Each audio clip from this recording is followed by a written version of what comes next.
साल 1947 का भारत एक ऐतिहासिक मोड़ पर खड़ा था।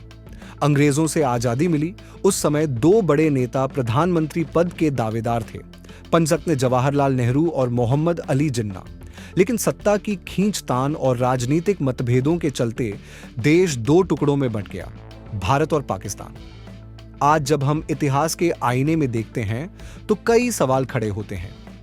क्या देश को बांटने की जिम्मेदारी सिर्फ जिन्ना पर थी? क्या पंडित नेहरू की भूमिका को नजरअंदाज किया जा सकता है? जिन्ना को पाकिस्तान मिल गया, लेकिन भारत को क्या मिला? कश्मीर का एक बड़ा हिस्सा पाकिस्तान के कब्जे में चला गया और बाद में चीन ने भी भारत की जमीन पर कब्जा कर लिया। यह सब तब हुआ जब देश की बागडोर नेहरू जी के हाथों में थी।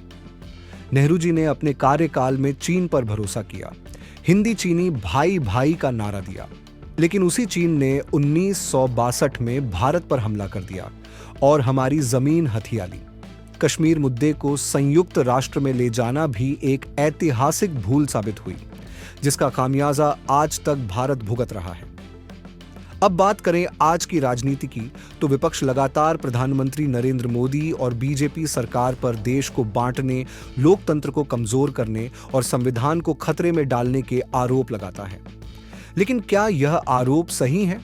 क्या पिछले 10 सालों में कोई एक भी ऐसा बड़ा फैसला हुआ है जिससे देश की अखंडता पर सवाल उठा हो?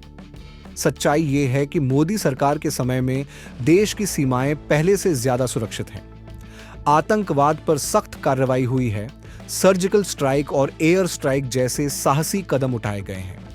देश की सेना को आधुनिक हथियारों से लैस किया गया है और आत्मनिर्भर भारत की दिशा में बड़े फैसले लिए गए हैं। अब विपक्ष की बात करें तो आज इंडिया नामक गठबंधन बना है, जिसमें 26 पार्टियां हैं। हर कोई प्रधानमंत्री बनने का सपना देख रहा है। अगर दो लोगों की महत्वाकांक्षा से देश का बंटवारा हो सकता है, तो 26 दावेदार मिलकर क्या करेंगे? यह सोचना जरूरी है। क्या ये सभी पार्टियां देशहित में एकजुट हैं या सिर्फ सत्ता पाने की भूख इन्हें एक मंच पर लाई है? आज भारत को स्थिर, मजबूत और निर्णायक नेतृत्व की जरूरत है, न कि गठबंधन की कमजोर और अस्थिर सरकार की। इतिहास गवाह है कि जब जब गठबंधन की सरकारें बनी, देश में राजनीतिक अस्थिरता, घोटाले और विकास में रुकावटें आईं। विपक्ष को भी आत्ममंथन करना चाहिए।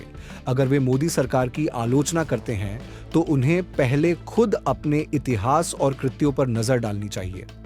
सिर्फ नारेबाजी और झूठे आरोपों से जनता को गुमराह नहीं किया जा सकता।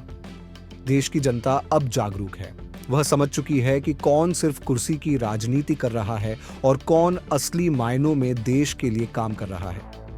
अंत में सवाल सिर्फ यह नहीं है कि कौन प्रधानमंत्री बनेगा, सवाल यह है कि देश किस दिशा में जाएगा।